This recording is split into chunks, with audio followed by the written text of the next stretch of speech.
Welcome. In front of me is a Poco Pad, and today I will show you how you can hard reset this device through recovery mode.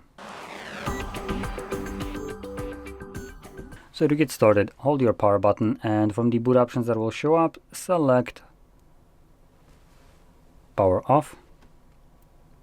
Give it a moment, and when the tablet turns off, you want to hold your power button and volume up at the same time. I'm keeping my hand on the screen right here just so the camera can stay focused, otherwise it will try to focus on something else. Anyway, once you see the Poco logo, let go of the power button, and in a moment this will redirect you to the recovery mode.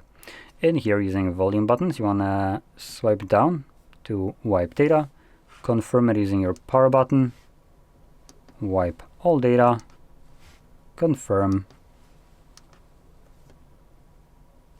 and I'm going to press power button to go back to reboot and to reboot to system. And this will be now continuing the reset of the device.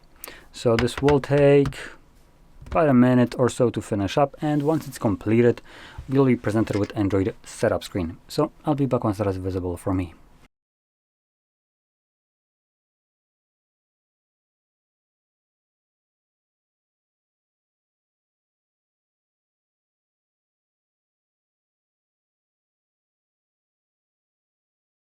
And as you can see, the process is now finished, and you can set up your device however you like. So if you found this very helpful, don't forget to hit like, subscribe, and thanks for watching.